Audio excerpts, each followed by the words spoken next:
I like your t-shirt, Mandy. Thanks. Yeah. I do too. I've been trying to see what it says. Kind of fun? Kind of fun. It's like her favorite podcast show creators ever. Anyways, yeah. Hi, Chris. Hi. Hello. We are live. Sorry, I got distracted.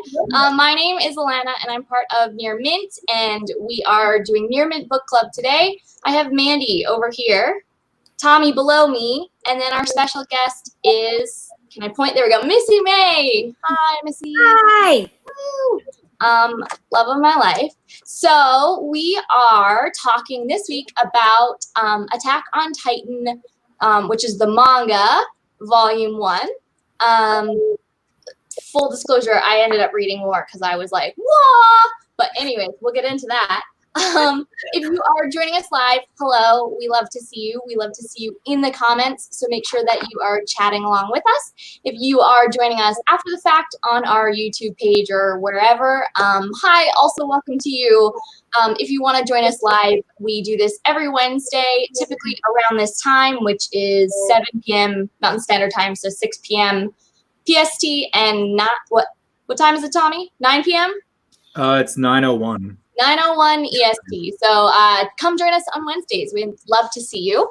And so this week, like I said, we're talking about Attack on Titan, which is a manga, which if you're unfamiliar, manga is the word for the Japanese style or more Asian style, Eastern style comic books. Those familiar with anime, basically it's the same thing as anime, but a written book versus the animated TV show. And often things that we see as anime here in the West started as a manga in Japan, then turned into an anime, then was brought over here, and then often is then the manga is brought over, or there can just be some switcheroos. And so we work with our friends over at Kodansha, who are the North American publishers for Attack on Titan, as well as many other mangas. So many of you in the chat may have been provided a free code, and we will try to do that anytime we can with manga specifically. But yeah, so hopefully a lot of you guys have read Attack on Titan. What the story is, which I should have pulled up a synopsis because it's kind of confusing, but it's kind of a dystopian alternate reality, future reality. You don't really know what time it is.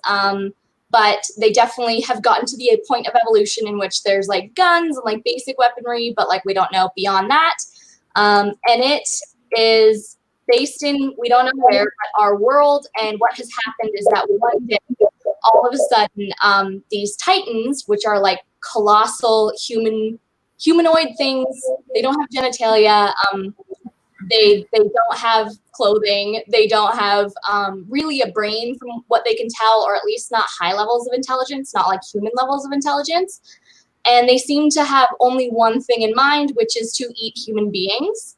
And they end up realizing that it's not even that they need human beings to eat to survive, but they just do it. And they don't care for other animals. And so what happens is these things show up and they destroy most of humanity. A small pocket of humanity is able to exist by creating 3 different walls. And you start with a small town on this outer wall. Quickly, it's destroyed, and we do a little jump forward 5 years in the future. And now there's only 2 walls, and that's all of humanity on Earth lives within these 2 walls that protect them against the Titans outside. I think that's the best I can do without giving spoilers. So maybe let's do a spoiler-free first thoughts, first kind of everything on that. And Missy, if you'd like to start and also include why you recommended this manga, that'd be great. Okay. Let's see. Well, Attack on Titan was one of the first.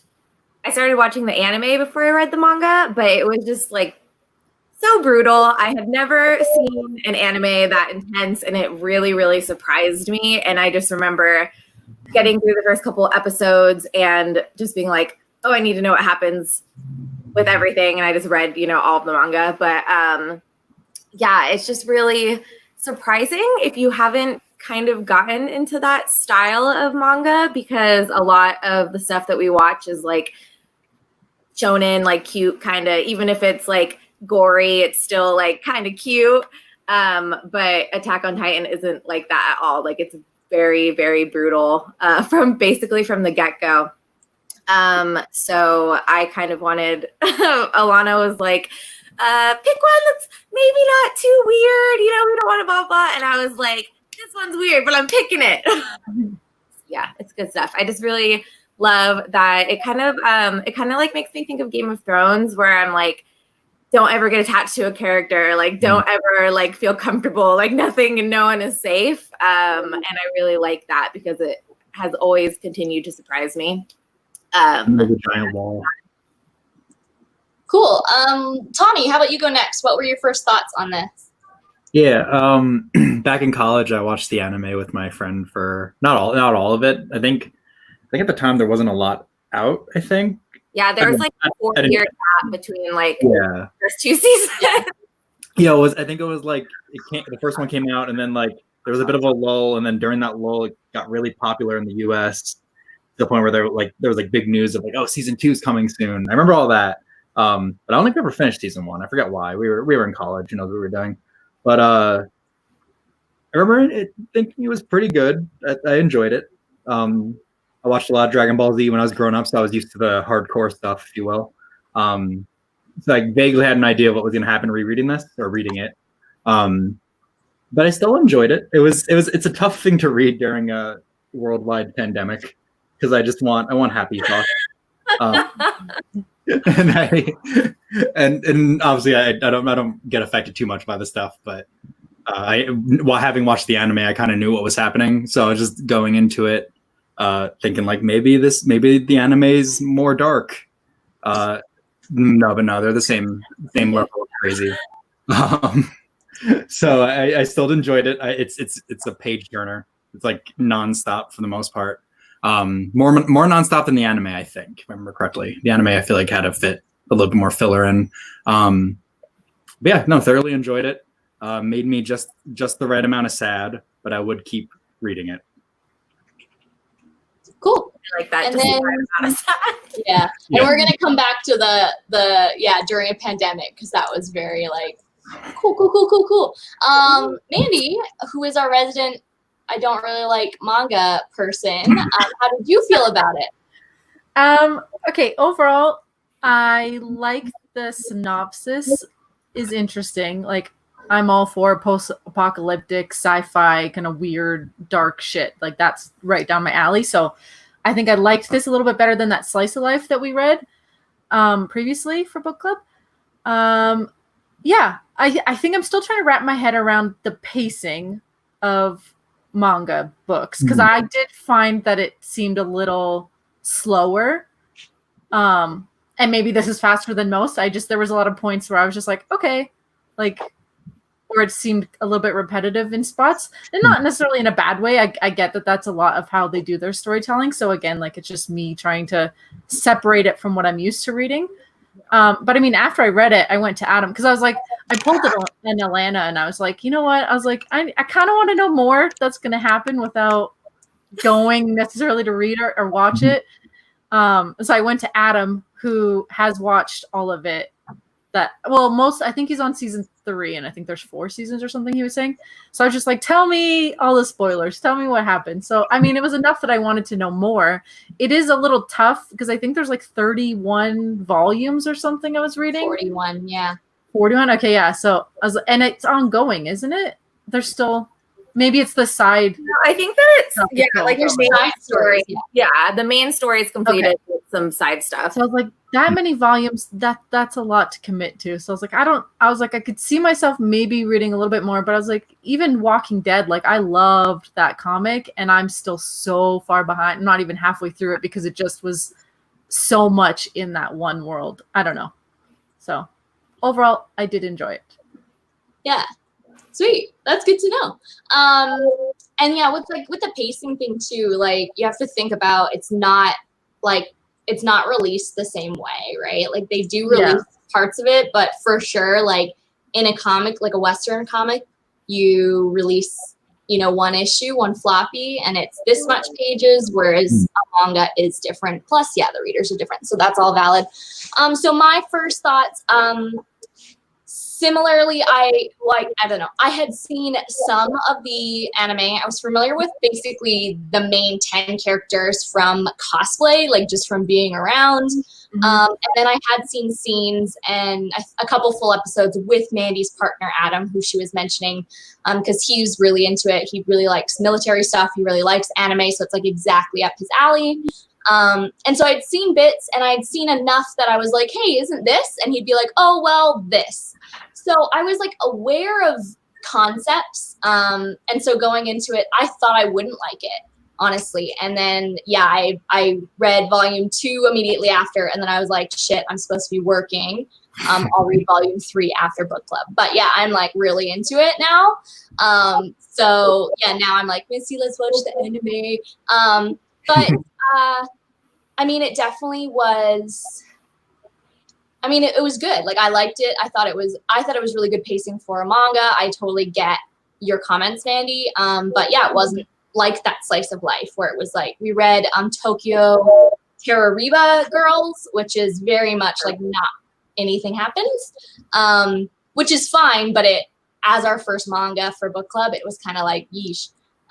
So I totally think it was much better than that. And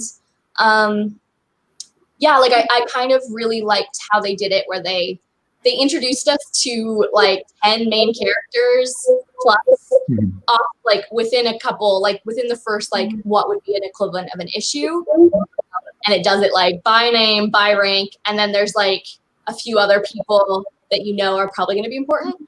So that kind of gave me enough where it was like, cool, like I might not remember that character, kind of like a Game of Thrones thing too, right? Like I might not remember that character, but like at least later when they come back, I can kind of be like, oh, was that one of the crew? And then normally they're really good at recalling that. So that happened a few times. And then in volume 2, it keeps happening. So I assume it will keep happening where they grow on this base characters and then keep kind of adding in. And then, yeah, like Missy said, sorry, don't get too attached because they might not exist. So like we might have a rotating cast of like this core group.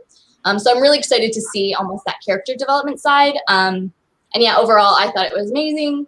It looked exactly like most manga does. It read like most manga does. So if you like manga or you're interested in starting with manga, I think this is a great starter one. It's weird, but if you like kind of like a dystopian sci-fi, like Doll's House, Black Mirror, Westworld, like I mean, right now.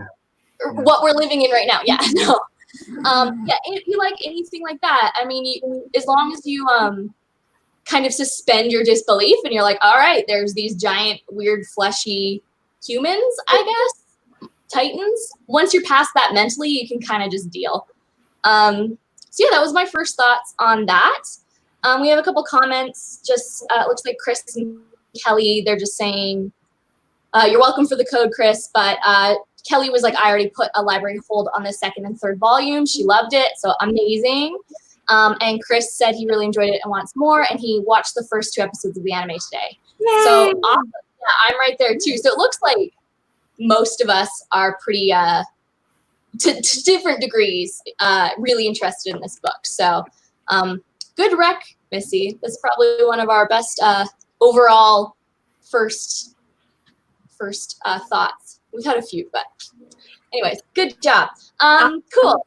So at this point, if you are watching and you have not read volume 1, or you don't want to be spoiled, or you haven't watched the anime, I don't know where it coincides with the anime, but I would say just click away, come back later. This sits on YouTube permanently as well as we do live, but like come back later, watch this later.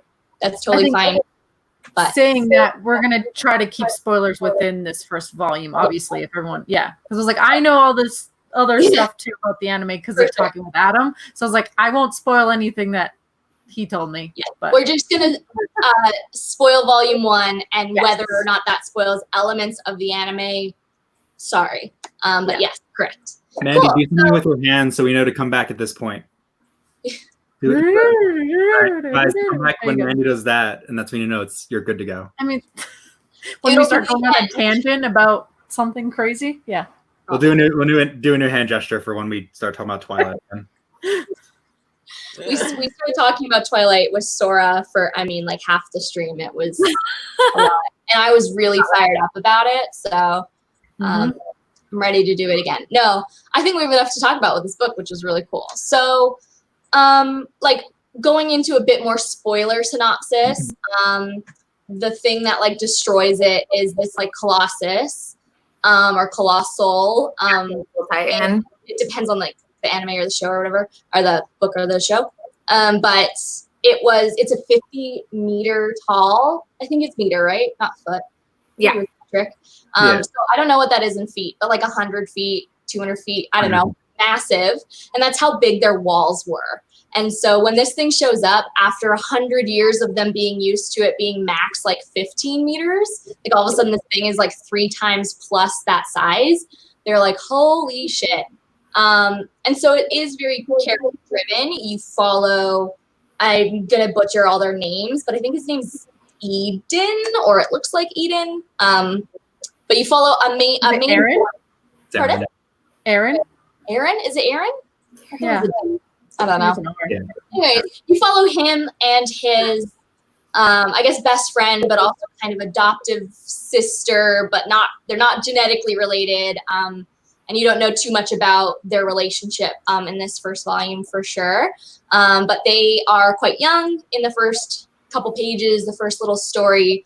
And that's where we get the world building of this is where we live. This is kind of part of their personalities. You find out that this like main boy is like, I want to go outside the wall, and like if you sit here, you die. If you go out there, you die. So you might as well go out there and try. Like, so those two main ideas are introduced very early on for him. And then for his friend, this girl character, very early on, it's basically like she protects him. Like she does what she needs to do to save him. And it's not because he's like telling her, do this with me. It's because whatever she has with him, this trust, this love, this debt, we don't really know. She's like, no, like, and she is, from the beginning, they established that she is like the biggest badass. Like if she looks at you, you're like, don't run away. Yeah. And then as they grow up, you realize she's like top of her class. They call her like a machine, a robot. Like she like could decide the war on her own. So she's really cool. So those are our main two characters to start. And yeah, this Colossus. I think you said her name. Her name's Mikasa. Mikasa? Yeah. Mikasa. I'm like so the pronunciation of everything. Yeah, me too. And like I feel like I need to watch the anime to like really. But anyways, yeah, so what happens is their family dies. And they can't do anything about it, and then they grow up and they Is the dad dead in the book? No. Okay. Missing. Okay. And That's he doesn't remember where he is. They're like, you're the last one that saw him, and he's like, I don't know. And Yeah. Okay. Yeah, I think he's like missing, like presumed dead. yeah, because what happens is on this day of the attack, he like goes off to another town in this like outer wall. Yeah, because he's a doctor. Yeah, he's a doctor, so he like goes to help other people elsewhere sometimes. So he leaves before the attack, and they kind of assume that everyone in that outer wall that didn't make it into the inner wall died. So they're like presuming he died, but his dad also like is this character, like he's very well known. He's like saved half these people's lives because there was all these diseases. So they're like, is he dead? But the mom dies and like right in front of them very graphically. Yeah, it's like, which is like something that like really shaped Aaron too, because he already wanted to fight. He already wanted to be in the Scouts, but then he's trying to save his mom whose like legs are crushed, and a military person comes by and swoops up him and the girl, and he's like fighting him, trying to get his mom, and then he just sees the Titan pick her up and eat her. And that like really cements that he's gonna go and fight these Titans. Yeah, and he like really, you even see that character, that military guy is kind of a main character, or at least like a important side character. And he even get a moment of like him being like, do I do this right thing or this right thing? Because they're both right things. One might be easier or one might be this. And you even see him have I don't know. It's quite lovely, I think, how they do it. But anyways, what happens is they end up they do a time skip. It's 5 years later. They're now whatever age, you know, teens, young 20-year-olds. They look to be maybe like 10 to 15 before. So they're probably like 15 to 20 now. I would assume like 18. And they've graduated the military academy. And you can choose between staying in the wall and being basically a policeman, or like special services for the king, because this is like a kingdom, or be a guard. Yeah, scout, which is the people that go outside the wall, which is what he's always wanted to be. Or you can be a guard on the wall, which fight off the Titans, and they build the wall, and they kind of act like also like police officers and like keeping people away from the wall, keeping people safe. And the group of 10 decides their kind of choices, or starts to decide their choices right when an attack hits. So like the day they graduate. And so that's what we start in.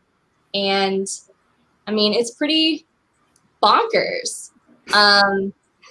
Like you Missy was saying, like, it's pretty graphic off the bat. And we have whole parts of like, you've seen people get eaten or half limbs. There's like a really, I mean, this got me real bad, is you really early on for like half a page just see like a couple, and he's like, you guys are married and it's silly, or something, like makes some comment where it's like, married life has changed you. And they're like, we're not married, but like you can tell they're in love.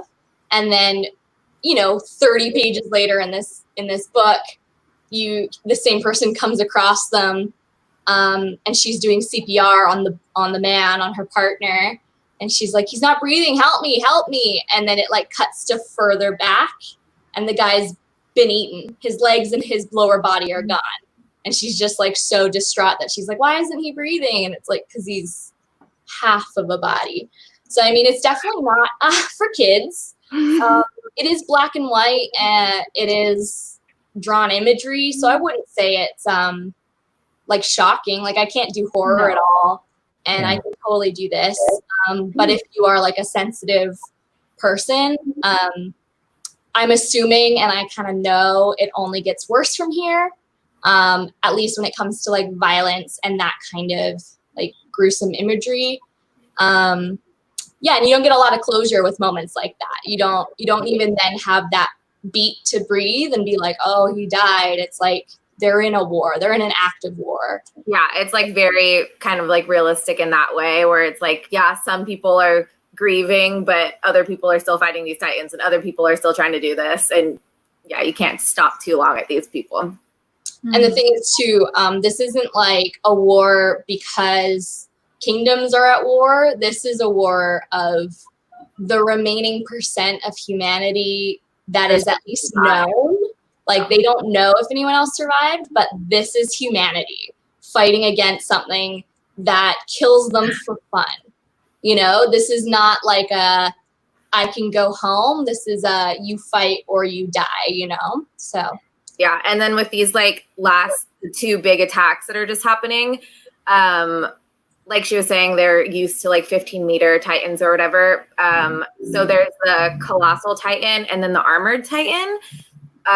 Both, which they've never seen before, are way bigger than they're used to and appear to have a level of intelligence, which they've never seen before. They have like irregular Titans that will sometimes act differently. So they're used to that, but they've never seen a Titan that's actually, you can tell that they're thinking and they're, using like at one point, instead of going for like the humans, he goes for like the ammunition. Like he destroys the weapons, and they're like, this thing, to us, it looks like they just see humans and that's all they go for, is like, they can't see anything else. And yet this one just destroyed the weaponry. So like, obviously there's intelligence there. So yeah.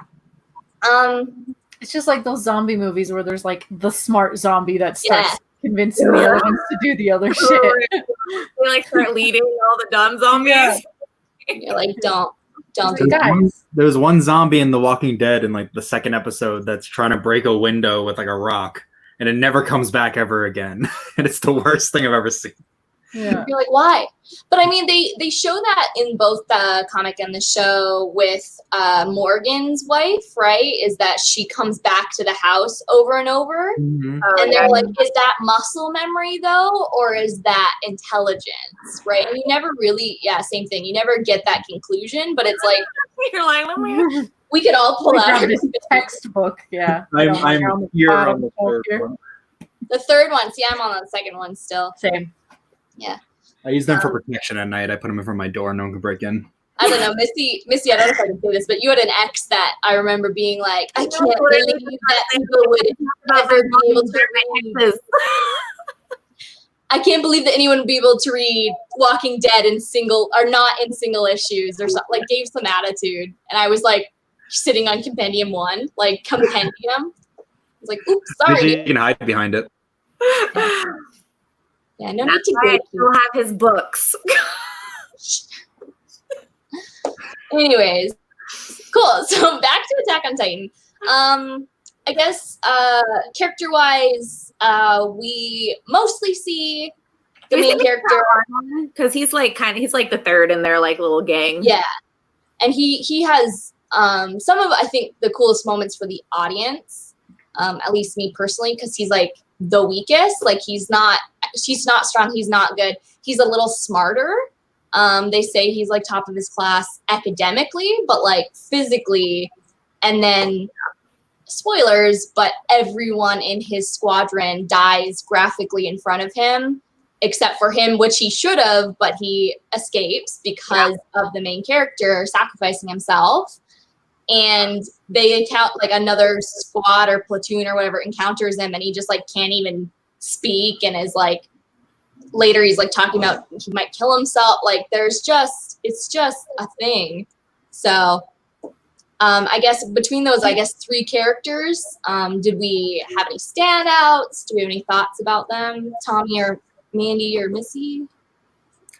I like Armin. Alana, I think you should do a cosplay of Armin. I think you pull it off. Speaking as someone who's never who's 100% has no idea what's going to happen and has never seen any of the anime. Really sad that Aaron's dead forever. Wish he had some more time to be in the manga. So sad that he's gone forever. But I like the characters. I had a really hard time figuring out who anyone besides the main three were for the most part. That's my own fault. I think that's more of a shortcoming of myself to keep up with. They're all wearing uniforms though. Yeah, they're all like, and they put a lot of characters like into a similar situation at once, and you can kind of tell like who he interacts with, but you're like, I don't know who they are. Well, like Alana was saying, you're introduced to like 10 of them all at once, right? By name, and then you're not really building a relationship with them, so it is kind of hard to even just be like, who is that person? I remember their face, like I remember they're important for something somewhere. And then they all die for the most part. Yeah. Oh, no. So if you read to the end, the main character Aaron or whatever, he gets a leg chopped off, like bitten off, and then he's like, I'm gonna still fight, and then he goes to fight, and then Armin is like literally in the Titan's open mouth, and Aaron does like one of those like spin moves, like jumps in, throws his buddy out, and then while his arm is out, the Titan's like, and so like Armin like sees his arm like fly off, and he's like, everyone's died. I'm covered in Titan spit. What? I'm the worst one here. Yeah, like my best friend could have made it, and he just saved me. And why am I here?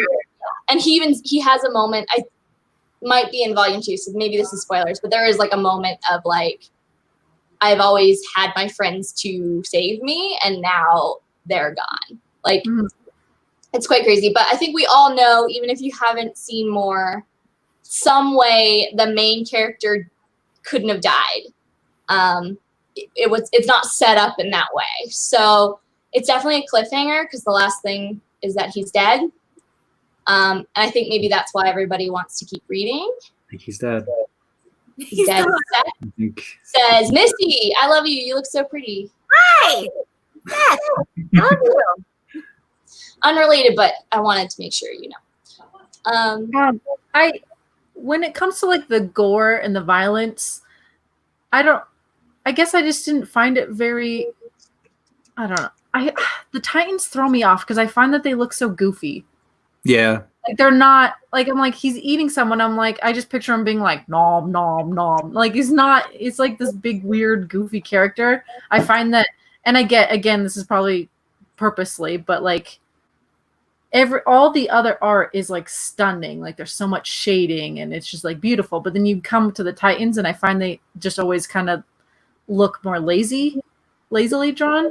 I don't know. That was my opinion on it. So it's like, I get like, I think that aspect of it, like it is darker for sure. But I was like, I don't know. I kind of struggle with seeing it, I guess, as violent as I think it could be had they made them look a little different. Well, I think that, because I totally get what you're saying, but then you come to the Colossal Titan and the Armored Titan, and they are drawn like way more like detailed and shading, and I feel like there is, but then there's like parts where like their arm is back and then their arm is like tiny and like it's weird, and then they got like weird scrawny arms in some pictures, and then some they look, you know, like the detailed of like the muscles and the everything that you're seeing in it, right? So it's like I feel like in kind of close-up shots they did really good on the detailing of a lot of them. Like even if you look at this image, I know that's separate, like the cover, but that images like that were well done.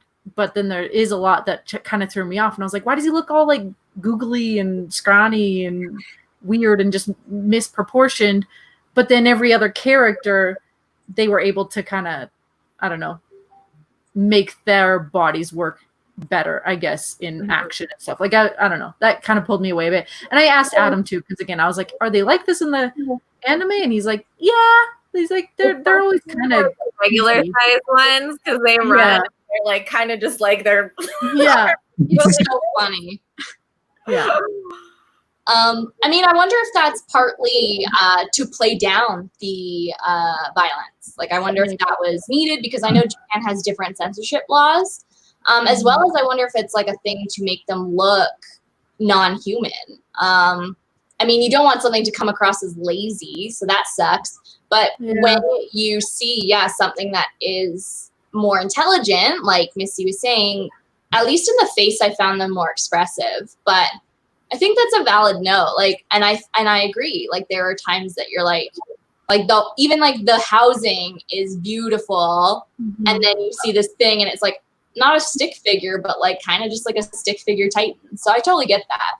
Again, I haven't read many, but like flipping through or seeing certain like manga art, right? A lot of it is just kind of like single lined and so like a lot less detailed than I think they did with Attack on Titan in general. It's just then when it gets to that point, I'm like, why did we maybe, and again, like there's probably a reason, like you said, but like it just felt like there was something a little bit missing that could have just like grabbed it a little bit more. Yeah, like it just kind of like, I don't know what the reason is, it just like kind of took you out of it. Yeah, like, and I don't need like blood and for gore and stuff like that, right? Like that's not, I'm fine with the, like them eating people wasn't messy, I guess. There's like a little bit, but it was more like just giving you the idea of what was going on. So I don't need it to be like aggressively bloody and mutilated and things like that, by no means. But it's just, I was like, I want them to be a little bit more scary than them just being giant people that, or giant beings that eat people or whatever. But it was kind of like Star Wars violence, where like limbs are just simply removed, like clean cuts. They are gone now. Yeah, I don't think it necessarily came across as scary. But when I watched the anime, which is, I've never said that sentence so enthusiastically before. This is amazing. I remember being actually like genuinely like on the edge of my seat kind of when watching those scenes, where I, maybe because I already knew what was going to happen, I didn't really get in the manga. But I think in the anime they do such a good job at making them look scary just because they actually do look really silly, to a sense where these little, like, not little, these they feel like they would be little, but they're huge things just kind of trudging along, and you're like, oh no, they're not. Like, it's almost like watching like a chicken kind of roam around. You're just like, oh, they're not gonna do anything. They're just kind of walking around the town, and then one of them just picks someone up and just bites their head off. You're like, oh wow. Like, I wasn't ready for that because they look so and it's like really gruesome in the anime. Whenever they kill somebody, they're just like snap them in half and there's blood everywhere, and it's just, it's not 9 minutes of everyone crying while they watch. So did you watch the sub or the dub? I've watched both. I don't. Yeah. Because I'll put on the dubbed, like if I'm like even just today I had it on when I was working just to like doing this today. I was saying not to watch the dubbed. And that's where I was like, I struggle because I need to multitask. I multitask ask Alana. I'm watching TV, I'm cross-stitching, I'm doing something, like I can't. So but like that's where I get deterred from a lot of animes that people are like, no, you have to watch. But just don't listen to them. Those are I was just saying it took away for it was not. Okay, so that's people's argument. Comparing it to like similar voice actors and other, he's like, it takes me out of it because I hear someone else, like a different character. So there's only so many actors for like everything. Yeah. So there's only so many English voice actors that do anime dubs. So yes, that's super annoying. And two, but it's anime weebs being like, which I'm like, oh yeah, you have to watch it, subtitled. It's people having a preference because the format was meant to be heard in this language with these emotional, like weird, like, I'll scream ow, but it's like, do Japanese people scream ow? So like things like that is where it can get lost, but ignore them. Like literally, if you won't watch something, but you would watch it dubbed, watch it dubbed. It's just people being, and Missy, you might be able to speak for this because you are a weeb in like the best possible way. Like, it's like, yeah, like there's a preference, but right? I don't know. Yeah, like that's what I was saying. If it's just something that's on in the background, absolutely I'll watch it dubbed. But if I'm like, I want to watch Attack on Titan again, I'm gonna sit and I'm gonna watch it subbed just because I prefer it. With Attack on Titan, I originally watched it dubbed, so it's a little bit easier for me to watch the dub and not like trash it too hard. But I like to watch, I think a lot of people's preference is because we like to watch it like as it's coming out. And it doesn't get dubbed for a really long time. So when I'm watching it weekly, I'm watching. That's actually how I started watching all subbed anime, was because I was like over not having like the second season of something that I wanted to watch or not getting to watch the show. So Seth, my best friend that's in here, we share Crunchyroll, and I just watch like everything as it comes out. So I think that's like a big factor of why people prefer it. And then you just get used to the voices. It's weird to watch it one way and then switch back. But I've seen Attack on Titan so many times, like, I don't care. I'm just going to. So are you fully caught up to where they are right now? Yeah, I am. And have you read all of the manga yet as well? Like, where does it line up? Like, how much more story do they have to tell, do you think? I think that there's definitely there's either one or two more seasons left. Okay. I want to say, because like the like big thing of the story like just kind of came out in that season 4. So I want to say, and I can't even remember if they only finished half of season 4 or if it was, because they always do seasons for Attack on Titan. So they either need to finish season 4 and then they'll have a whole new season, or they have 2 seasons left, I want to say. And I really like this last one. Yeah, that's what I was trying to, because like I said, I think Adam's like halfway through season 3 or something like that. Just because it was harder for us to get here. Yeah. And I was like asking him a bunch of questions. I was like, do we know about this yet, or this or whatever? And he's just like, no, not really. And I was like, oh, well, yeah. I was like, that doesn't really help me be like, I need to go and watch this right this second or something. I'm just like, oh. But say what they had like a 4 so far. I was like crying every single episode, like calling Seth. It'd be like 3 a.m. I'm like crying on his voicemail, like, I don't know what just happened. Like watch it, call me tomorrow. So it's really good. The 4th is the final season, and it's gonna come out. It says fall 2020. Okay, so then 3 is the one that I was thinking of, where I can't remember if they had split it in parts. And there is like a film that goes with it, but like I don't really think. I think you can watch one or the other from what I'm reading. Yeah, they do that a lot with like anime movies, where like if you don't watch it, you can still watch the season, and doesn't really Just, affect it's the knowledge. like a compilation film, so I don't really know. Anyways, yeah, so, well, the scenes that I've seen in the anime have been the team outside the wall, which I have read in volume 1. They don't leave the wall at all. So you know that obviously I've seen bits of it, and so that has to happen for sure. And then it's like, how much are we going to find out? So we all feel like this main character has to survive past volume 1. At least for a bit. Like, it just, they told his story in a way, just didn't feel complete. But then there's things like from cosplay, like I know there's a character called Levi because people lose their mind over him.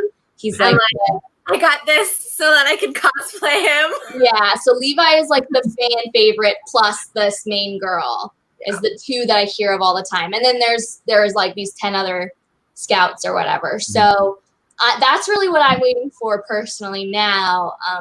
Whether I keep reading it or I just switch to watching it is like, I want to see them outside the wall, and I want to see how the main character survives, and then I want to see who this Levi guy is. Does he survive though? Does he? He's got I saw him get eaten. I don't know if you read the same thing. I think I saw his arm and his leg both come off. I mean, there's a good arm in, arm out joke, but I can't figure it out. Arm in, turn yourself around. I don't know. Foreign. Yeah. That. Chris says that he's been assuming he'll survive too. So I mean, it's kind of, but like, it's also like, I mean, if you look at book covers, that's always a bit of a spoiler. If you look at anime covers, it's always a bit of a spoiler. But yeah, we all assume he's going to survive. But then from there, it's like, I don't know about any of these other characters. And like, I don't know how. Like, it just, so it's kind of cool because it's like, this is a thing that could just stay, they're just fighting these titans, and it could go any way, I feel like we talked about Walking Dead, but I feel like with Walking Dead, there's like, because you become a zombie, so no matter what, there you go, bring out the Bible. I need to get my money's worth. I spent too much money on this. Right. They establish in the comic and the show, I'm pretty sure, maybe not, in Walking Dead, that regardless how you die, you become a zombie, right? Yeah. So that's their world. So it's like, you either have to like come up with a cure that it doesn't look like anyone's working on, or beginning, you survive they're gonna have this cure, and then they're like, no.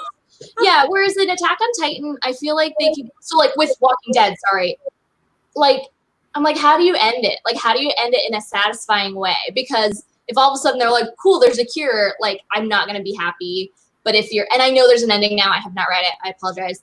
But meanwhile, it's like, well, if just humanity dies, like, that's not satisfying either. So like, how do you end Walking Dead? Like, there's a lot of zombie stories, right? And it doesn't always end with a cure, and it doesn't always end with everyone dying. I feel like a lot of them kind of just end cliffhangery, and it's like, okay, you know what? That was still. Well, that's what I'm saying though. Like, will we be satisfied? Will there be an actual ending of Walking Dead, right? Never be satisfied. Whereas Attack on Titan, I feel like you could take it like a million different ways and have satisfying endings. Yeah. And you could keep it at the level that it is in volume 1, which is like, they're fighting titans. They could kill, maybe if they kill the Colossal, maybe that's like the mama, a la Ender's Game, and then everybody else died. Like, yeah, I don't know. Like, I feel like how they reproduce, because they don't have the sexual organ, so they don't know how they keep popping up.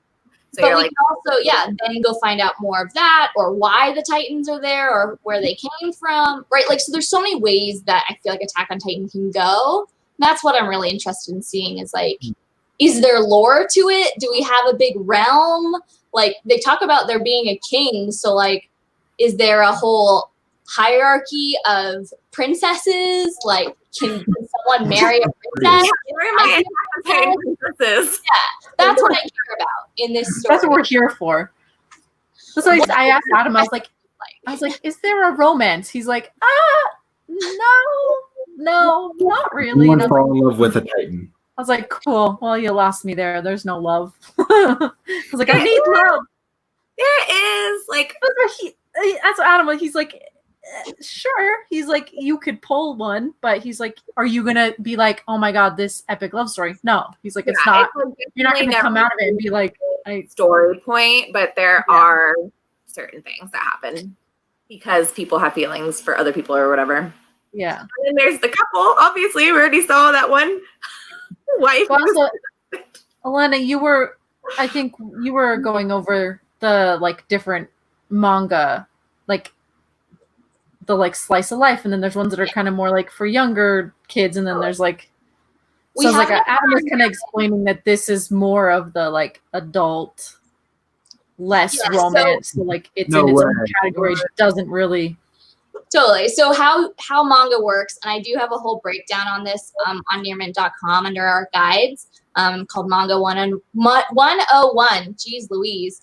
And I could probably link it down below after this video is uploaded, but how Japanese and how manga does genres, it's not genres like sci-fi, romance, young adult, and then maybe you could like, do multiple tags for one book. It's like you have these different groups and they're targeted based off of the demographic, meaning age and gender generally. And so, like the thing is that romance, as we know it as a genre, does not fit into the same thing as this manga, which is like adult male. Yeah. Right? So, you might have, because they're human beings and they're written as three-dimensional characters and it's an ongoing story, you might have stories of love and romance, but it's not the focus at any point, because then it would be in the women's either adult or young adult, like child, which I don't know all the names. Do you know, Missy, what they're all? It's like shonen and shonen. Yeah, there's like, I know boy love. Hey, there's boy love. Yeah, which is see, that's what I would read. Boy love is a part of the adult female. I have it all in my article. I'm just trying to pull it up now. But there's basically 5 types, I believe it is, because one is children, and then it's young boy, young girl, adult man, adult female. So shonen, scene, SEINE, sojo, and joshi, and then kodomomu. I don't know. That's the kids one. I guess saying that, I appreciate that we have a female as one of the main leads, and she's not overly sexualized, and this is for adult males. So it is a nice, it's not saying that all, media does that, but it is a nice thing to see when they do not focus on that. It's not even not focused. I don't even think it's mentioned. Yeah. It's just the pronouns are she. I don't think they ever once are like, it's a girl or you guys are a couple because you're best friends, or like there's nothing. At least in volume 1, we might see it later on for sure. But I loved that too. With that too, even the Armin, the third person, I was like unsure of their gender. I know, he's so pretty. Yeah. Like big eye. Yeah, like blonde bob with bangs. I'm like, kill it. Oh, wow, yes. And because he's like sensitive and like a little weaker, which is my own internalized patriarchal whatever, is that the weaker person must be the female. And so it's kind of cool. Yeah, like Mandy was saying, it's been flipped. The weak person is this male character that's pretty, and then even like he wants to be super strong his whole life, but he's always getting like Mikasa's always coming and defending him and beating up his bullies and stuff, like picking him up and running away with him. Okay. I'm looking at the comments. The current publicly available information parts were neat. That part is really cool because it kind of gives you like information that you wouldn't get anywhere else in the story, but it helps you to figure out how like their gear works or how certain parts of like their the walls, like whatever, how the hierarchy works. So that part is really cool that they just kind of throw that info in there for us. That makes me believe they really built this world. Like it's a real world. It felt like a loading screen in a video game. Yeah. Fair enough. In the anime too, though, it's like when it comes back from the commercial, it's like, here's this little thing. That's what Adam said. Yeah, there's like little like flashcards almost kind of that they're Yeah. just like, hey, I'm always here's some info you may have missed. like, I'm gonna read it. Yeah. Yeah, they were quite cool. Yeah. And then it's the kind of thing that if you don't like that it's like an infographic page, you could totally just not read it. You know, you could skip over it and it wouldn't hurt your reading experience at all, as long as you can just be like, why are they flying on strings? Like, because it explains their whole vertical lift system and how it runs on gas and all these things, or like whatever. Definitely really good point, Kelly. Did we like, is there anything that I guess we were like learning about, or I guess we could compare it to right now. So if you're watching this like way in the future and you're unaware of what time we're filming this in, we are mid of the COVID pandemic, which is going on for months. And so depending on where you live and what city and your risk level and all that stuff, you may or may not be in like some version of a lockdown, but most of the world is pretty much, please stay inside, wash your hands, blah, blah, blah. So Tommy, you were the one that brought this up in your first thoughts. Do you want to talk about like reading this during that time and how they can't go outside their walls and it's whatever? Yeah, I guess I'll talk about it. We have to. I mean, I guess the weirdest takeaway that I had, I think, because of right now was, I mean, maybe it was just when I watched the anime, I didn't have this because there was an easier, better sense of scale, but I felt a lot more claustrophobic reading this than I used to. When I watched the anime, it felt a lot more dire that these people, like with how the walls were set up. In my, like when I watched the anime, it felt a lot more larger. Like to get to the other wall to escape more inward, they'd have to like traverse this huge landscape, and there's titans everywhere. So when I read it this time, it felt like they had no space, and I kept just thinking like, oh no, like the titans will be to the next wall in like 5 minutes. Like there's this and to the next wall, which is smaller, so they're like condensing into smaller space, Closing in more. Yeah. So it felt like a giant city-wide version of like in a, keep doing zombie movies, but like in a zombie movie and people are trapped in like a mall or something. Like it felt like that. And I feel like it has something to do with the fact that we're all kind of stuck in our own places. I think claustrophobia, or at least like the vague feeling of it, is a bit on the rise. So that was kind of my main takeaway from reading, besides just like wanting, I knew what was going to happen, but I didn't want it to happen. I was like, I want them to be happy. I don't really know them that well. There's the blonde one, there's the girl, there's the boy, but I want them to be happy.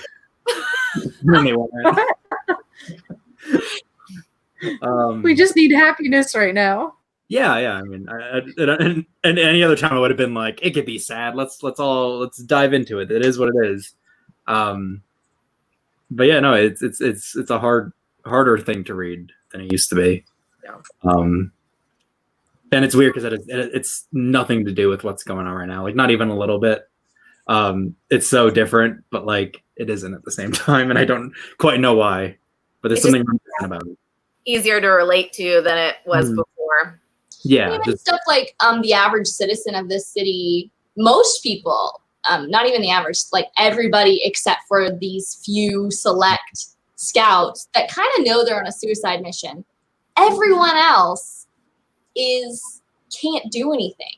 And I feel like that's kind of like the feel of COVID is like all you and I can do is like wear a mask when we're, outside, like in a grocery store or whatever, and like wash your hands. Like we're not, like we can have an impact for sure, and we should be aware of that, but we're waiting for someone else to like make a vaccine or like make a better system or whatever.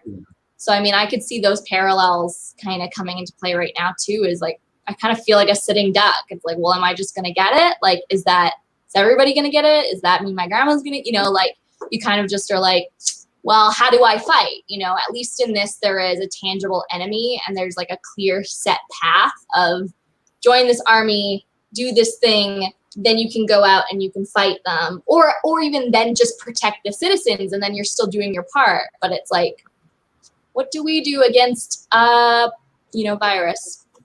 I don't know. The real life equivalent of a colossal titan's like a beach party in Florida. It's like we think we're doing well, And then the beach party in Florida comes, and it tears them again. That damn Yeah, open up the theme parks, have a big party. Yeah. And they're both hotter than you think for some reason.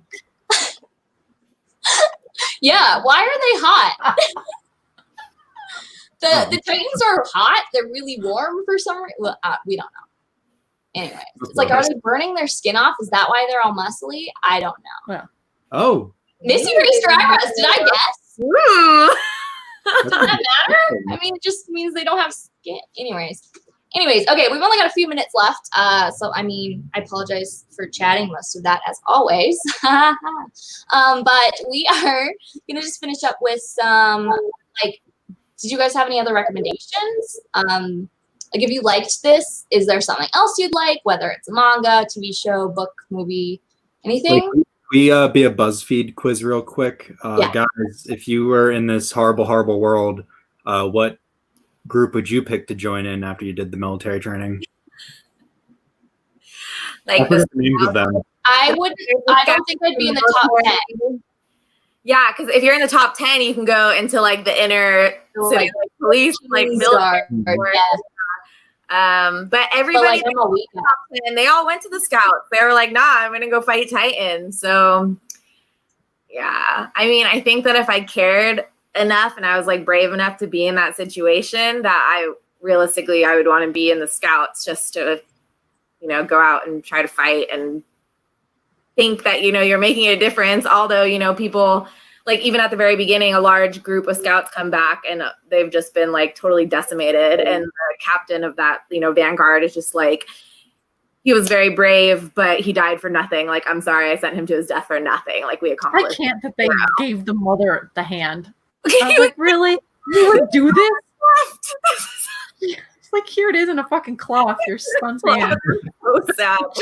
But, so yeah, I guess it just like depends. Cause like, you know, once you get further, obviously you feel like this group is going to actually accomplish something. So I think it would be, you know, nice to be a part of that. But a lot of the time they're just, you know, going off to their death. So maybe I want to live cush in the palace. Yeah, I think that's a good point. Like, everyone thinks they'll be the one to fight, but will we? I also like to believe I would fight, whether or not, I don't think I'd be the best soldier, but I think that skills I have, like maybe I'd be a medic, or like I'd be the guy that's like next to the leader, like recording all the information, you know? I could be in the field, but I'm not going to be killing them. Yeah. So I think I like to think the same thing, but I don't think there would be like shame, like how the one guy in the book is talking about, like, oh no, like why did the attack happen today? I was going to the interior. I was going to be safe for the rest of my life. And I was like, but I mean, if you don't have that attitude, I think every faction there is honor and there is a reason for it. I don't think any of them are wrong. But how that guy was saying it, I was like, fuck you. Comment about the pet bringing back a dead rodent. Oh, yeah. No. Look what I brought you from outside.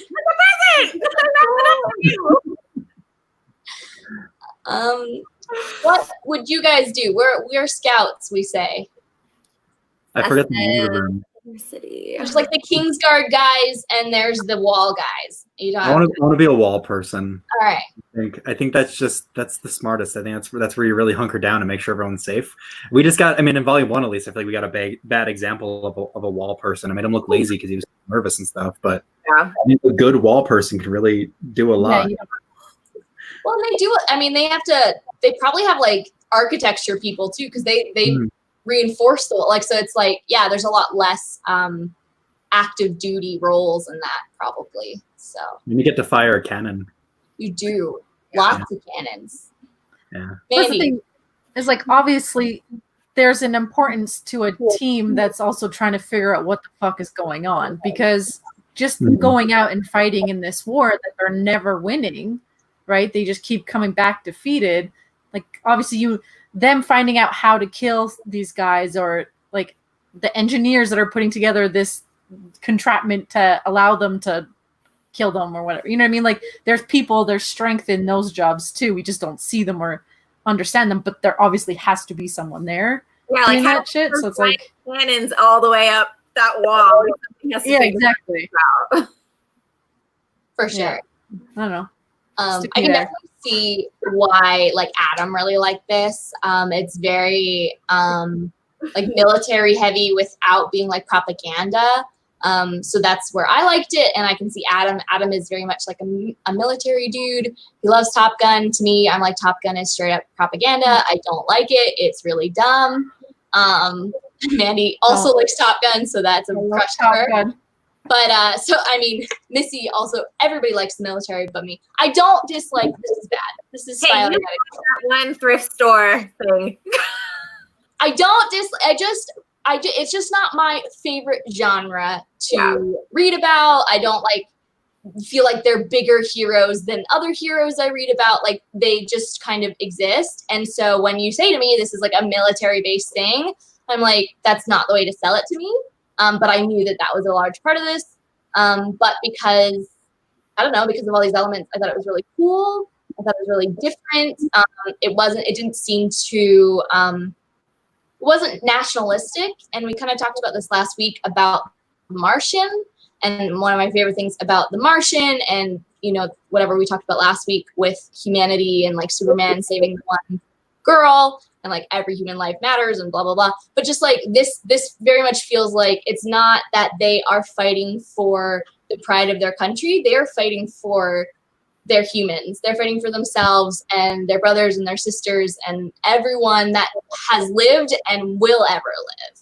And so those elements that I don't really jive with, like the really USA or like we're the best country type of military stories, that was removed. So I really like that. That being said, I would totally recommend this to someone that enjoys all types of military books, but I also don't think that is the best way to even phrase it to someone. Yeah, I think you're kind of doing a disservice to be like, this is based off a military, I mean, anyone that likes action that can kind of, do the thing where you suspend your disbelief and you understand that you are in kind of a weird sci-fi with like monsters. If you trust someone could do that, I would totally recommend it to anyone. I think you could describe it as like just like a post-apocalyptic war, right? Yeah. That has the sci-fi elements, totally, right? As opposed to I think you're focusing too much on the military aspect as opposed to it's a war between two different factions. Yeah, it's not like it's military like fighting against military. It's just like a military. Yeah. But that's what I'm saying is like why I probably went so long without reading it, even though I loved it, is because it was introduced incorrectly to me. So I'm saying if you're going to recommend it, totally nail those points that they just said. And then what else could we compare to this, guys, as a final? Huh? The movie Starship Troopers. Reasoning? Well, it's so similar to this. It's like I can see 100% where you're coming from. I just love this comparison. It's my favorite. It's it's a borderline parody, but it is a parody of stuff. It's a parody, but I can see the content. Yeah, I mean it's like if you enjoy what? It's a sci-fi war against monsters. Yeah, but it also has the same idea of like a group of friends rising through like training. I was gonna say the military ranks, but really just that's the ending, but training. And then just like going against the thing that they don't know much about. And there's like a lot of parody of wartime propaganda, which obviously is not really an Attack on Titan, but that whole like theming of growing up in like the military environment, fighting a war that isn't really your war, but more or less just something you have to do. And it's a good recommendation, guys. Don't laugh at me. I said it was good. I just love that you compared it to that. Matter of fact. No, I don't think you're wrong. And I think anything along those lines. Chris in the comments says Pacific Rim is close, but it's like that's robots. I think this is a whole genre. I think zombie films fall into this genre of a fight against an element. So I mean, like I Am Legend, which I guess is a zombie movie. isn't iRobot against robot, Terminator, Matrix, like you could argue a lot of those elements. Even like some like alien movies. Yeah, you can pick alien, zombies, too smart robots, like a lot. Yeah. But maybe even which I haven't read or seen it, but I always watch these behind the scenes about everything. Snowpiercer.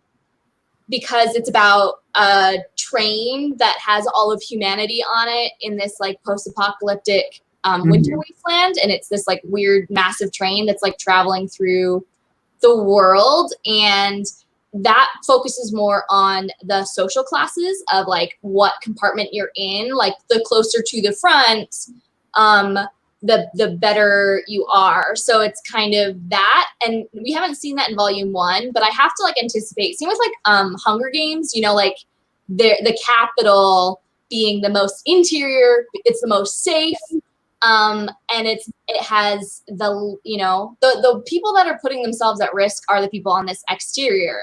They're the expendable ones, and so even though we don't get into that in volume 1, I kind of have to anticipate we might get into the elite, and they do kind of mention it with that guy that's like a little bit of a dick about, I'm gonna go to the interior. He's like talking about how like it's not our fault we were born on the outer rim, you know, or the outer wall, and this is the only way you could ever get it more inside is like doing things like this. So, so he's like he's kind of a dick about it, but he's like working to make his life better. Yeah. So like you can't. So yeah, I would say that kind of those ideas from Hunger Games, and Snowpiercer was a comic book first. Then it was a Korean movie that is like bonkers good. Apparently, it's I believe the same people, same person. Yeah, Chris has watched it and he says it's so good.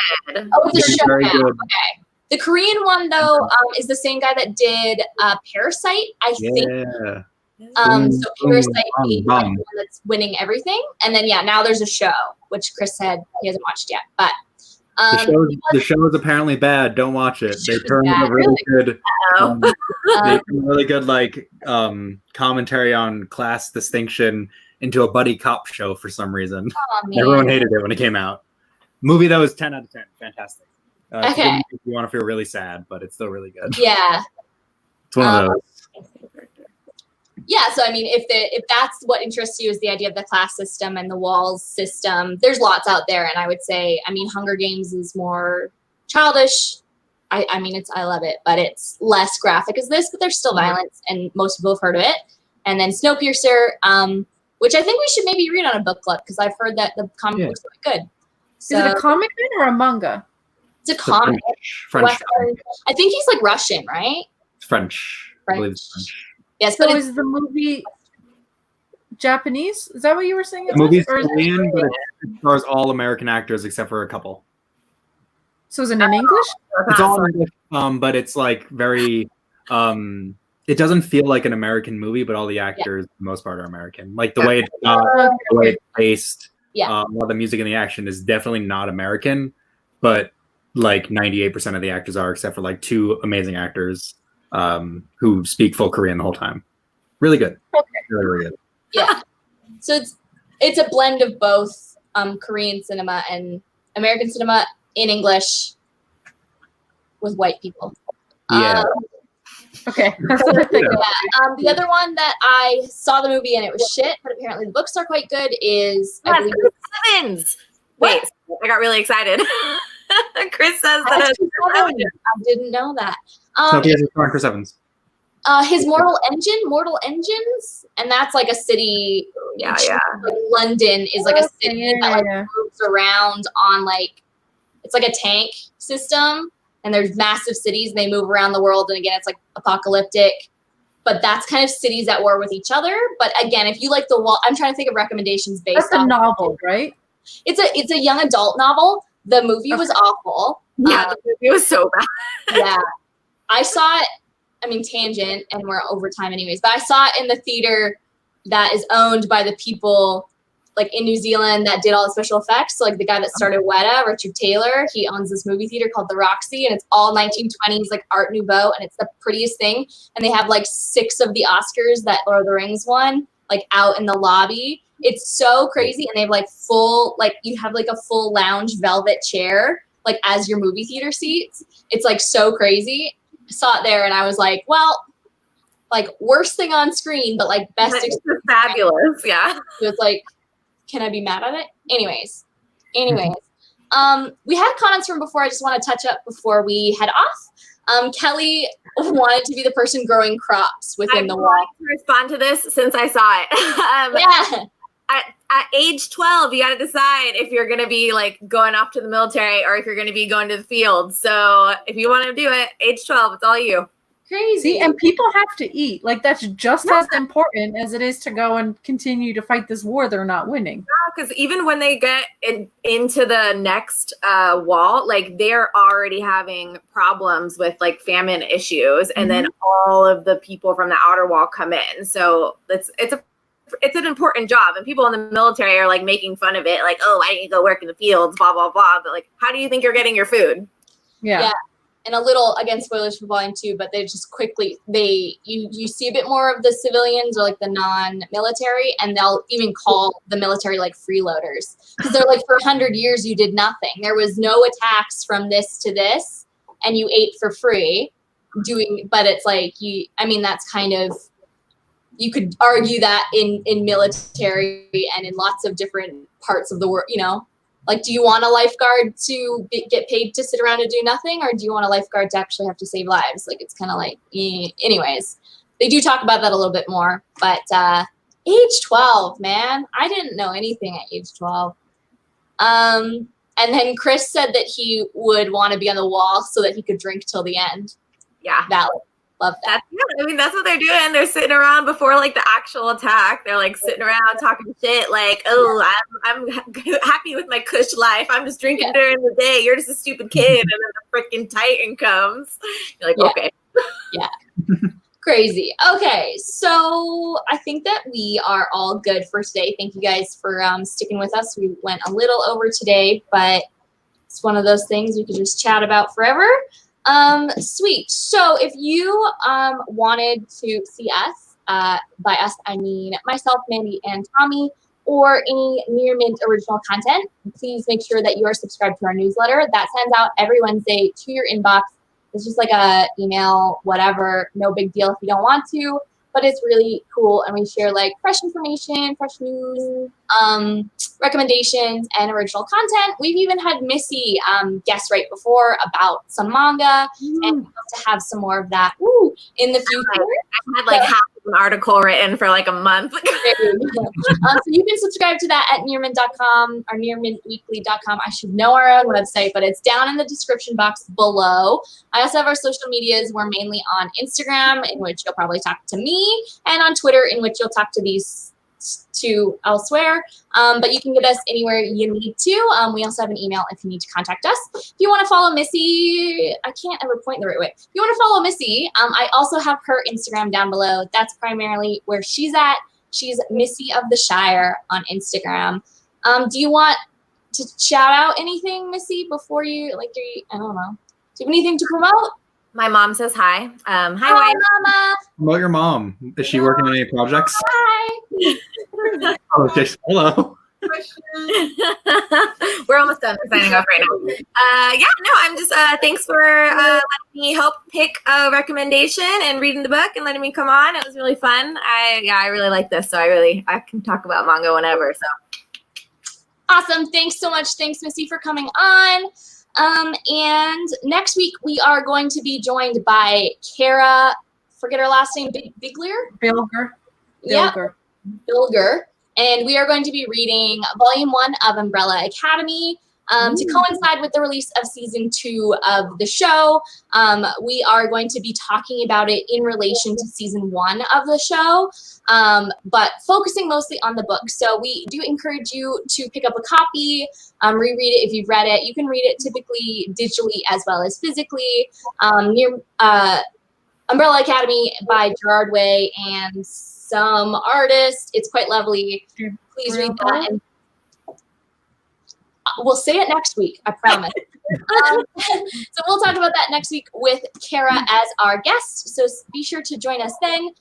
Also, if you want to subscribe to us here live, then you get notified when we go live, but it's around the same time every day. I think that's all I have for you. So, Mandy, do you want to give us a classic Mandy send-off? Okay, I planned something this time. Okay, so would be San Diego Comic-Con right now. Uh-huh. And even though that the convention is not happening, it is incredibly important that you go and support all the smaller artists, whether buying commissions or prints or just the art collectibles, like items that they make, whatever it is, go and find them. It's easily, I think SDCC unofficial blog has lists. We linked some in the newsletter today. I mean, search Twitter, you'll find it, but it's just these people rely so much on these big shows, especially, and they're really hurting this year. So make sure to support them any way that you can. That was a good send-off. You well prepared. Mandy, give us another send-off. Go. No, Send-off. on On the spot. Go.